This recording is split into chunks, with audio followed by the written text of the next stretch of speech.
The first time she saw me, she said, "You look like Jesus Christ on the cross." I was treated horribly. From the moment I got into the armored vehicle, I was being tortured one way or the other. It is when you're weak that you have to be strong. And that's really what kept me going. And there's no other choice.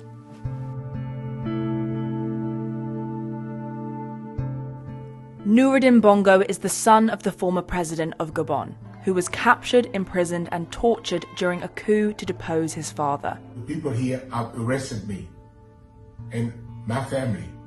Eton educated and working in London as a project manager, Noureddin says he was wrongly accused of embezzlement and corruption by those who seized power from his father, and he has been painted as a traitor and a criminal by his father's political enemies. Noureddin speaks to The Standard in his exclusive first interview, revealing the terrifying moment he was captured and taken away from his family, the horrific conditions he endured while imprisoned in the dungeons below the presidential palace itself, a battle for freedom in the face of lies and violence, and his fight now to rebuild his life. I think my early life in Gabon, I would say, was very, very ordinary, in the sense that my father came in very late, later in my life, and so I grew up.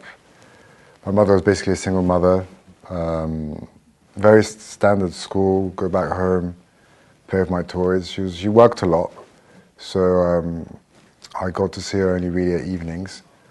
But apart from that, it was very normal. I went to a bilingual school, but it was more French school. My mother always had the dream of sending me off to a school like Eton, so she was sort of preparing me as early as she could for that. But I didn't have any real. My father only came later, so all that special side of things came later. Eton for me, well, I've done already enough years at Summerfield, so boarding wasn't.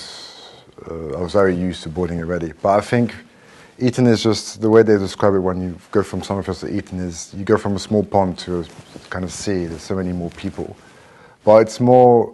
You don't realize the exceptional aspects of Eton until you leave, because Eton will take the best out of you. Anything you want to do, they'll make sure you become, and you're at least preparing yourself as much as you can to become the best of what you really love. It brings you a lot of opportunity and broadens your horizons quite a lot. Even even in the years I was in Gabon, I was close to my mother's family, so they're all French. So it was a very French upbringing. And so when I went to England, it was more shit from French culture towards British culture. So even every time I went back to Gabon, and even in my later years, I never felt culturally. I'm very much British in spirit, and so I felt just like a stranger in strange land sometimes. Politics was never of my interest. I've never wanted to. I wanted to stay as far away from it as possible. Even my father never really put me pressure, except for the time where he really wanted me to come and help him for a short amount of time after a stroke. But before then, he didn't particularly want me to be involved in politics. And my mother was very much, no. I don't know of any other Bongos who were particularly looking to be prison after my father, but obviously my father being political, he would have probably campaigned with someone from his party, who was the next leader chosen by his party. But it was never the plan or will that a Bongo has to stay in power, no. The dynasty aspect of it is just more, my grandfather was president for a long time. And then my father came after him. That's the only, so obviously the number of years sounds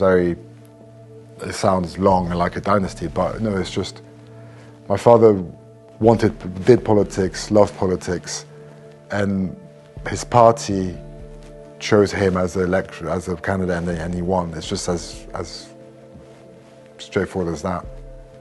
There wasn't any unwritten laws or rules that it had to be a Bongo after him, no.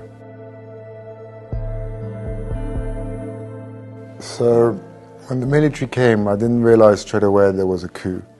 I was with my family and friends, and some military erupted and said the General Ligi at the time, General Ligi has ordered for you to be put to safety because there'd been an attack on in one Republican Guard base. And so my wife and I quickly went to get the kids. It's only when we got to the armored vehicle, they asked me to give my son to my wife, and then they said my wife and kids would follow after me. And so I went to the armored vehicle. It's only when I saw other people, friends, come into the armored vehicle that I realized, well, something's wrong. So I was like, no, I can't leave my wife and children. So I tried to get out of the armored vehicle to find them, and then the military pushed me violently back and started screaming to me, it's the end, it's finished, you're not finished. You tried to do a coup against your father. So at that stage, I thought it was a misunderstanding. It's only the moment I realized it was a coup, because at one point, I couldn't really hear, but I heard people screaming, Ali Bongo president. So I sort of assumed that he was elected. So in my mind, I was like, yeah, it's going to be sorted, it's a misunderstanding. And then sometime later, I heard military people screaming, Oligi president. And that's when it dawned on me and I realized that it was a coup. It was, so I was explained that sometimes you forget events, they're so traumatic. It's strangely, even the tortures and all the stuff I remember vividly. The little gap I have is that moment I give my second son to my wife, and then the part I get into the armored vehicle, I think I was just in trance. I zoned out there, and I think that was the most difficult moment for me. I was treated horribly. My therapist sent me a list of all the ways of torture, and I realized from the moment I got into the armored vehicle, I was being tortured one or the other. For example, when they actually sent me to prison, I was in an empty cell, in the dark. There was one light bulb which would turn on at night, but in the day it would turn off, so it was dark in the day. And it was a completely empty cell. There was nothing to do. They would occasionally flood my cell to make sure there was no bedding or mattress, so I'd sleep on the concrete. So they'd flood the cell to stop you from sleeping and get mosquitoes to bite you. And throughout that, they would starve us. So they gave us one bowl of rice with one sardine, not like one individual sardine. That was it for the day. At one point, I created 2 different meals. So I had a conversation with 2 other meals, so 3 of us just talking to each other. I actually did that on purpose to try and keep sanity. I don't know if the therapist would say it's the right thing to do or not, but throughout it, there was never a moment where we were treated fairly. Even later, when we were held in the underground of the palace with my mother, we had no contact with the outside world. We couldn't talk to our family. Our lawyers couldn't come see us. They would come. There was more the torture there was more psychological. So they'd come, and no access to a shower. The first shower I had since the 29th of August was my mum had very sadly tried to commit suicide when we were underground in the palace. And so they had to move us to a hospital. And in that room, there was a shower. And that was the first shower I was able to take for all those days, and I cried. Apart from that, it was just a sink. But yeah, so no point in that whole ordeal were we treated fairly. What kept me going was my need to get back to my family, my wife and children.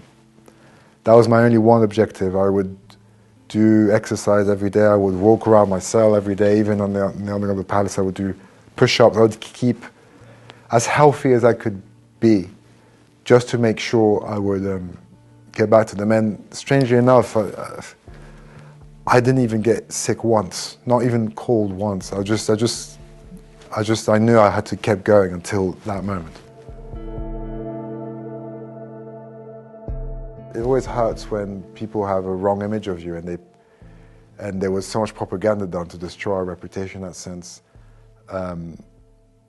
Especially that I think the coup happened because my father, at least at the time I was close to him, so really wanted to put an end to all corruption, and putting in the rules, the procedure, making sure it can't happen. People got frustrated by it, which created the sentiment and the support the League got to actually do the coup.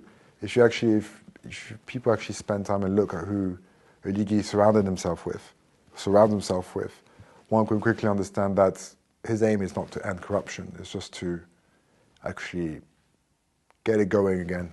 I mean, not again, but actually getting going. Personally, that's my opinion, and you could see it from the people around him. The cruelty humans are capable of doing, regardless of any bond one can have. Oligi was someone I was considered close. He was very protective of my family and I. He would come and he would come to basically every birthday when we were in Gabon, to my children's birthdays. So for someone to be able to turn around like that and order violent torture against me, it just, for me, anyone is capable of horrible things. But at the same time, throughout the ordeal, there were some beautiful human beings who showed kindness in the most difficult times, and I wouldn't expect them to. When they were in prison, one day they had to put me in general population because the UN were doing, which were visiting all the prisons, the detention centers, and so they had to put me in general population. And there were some people who they would say, look, they were done for horrible crimes, but they're horrible people per se, but they were the ones who showed me the most humanity throughout that time. They fed me. They were like, here, have some food, because obviously I was skeletic. My mother always described, the first time she saw me, she said, you look like Jesus Christ on the cross. I had to stay strong. And I don't know, I can't remember where I saw this. I think it might be in the Bible, actually. It is when you're weak that you have to be strong. And that's really what kept me going. I was like, this is the moment you prove yourself to be a strong human being. And there's no other choice.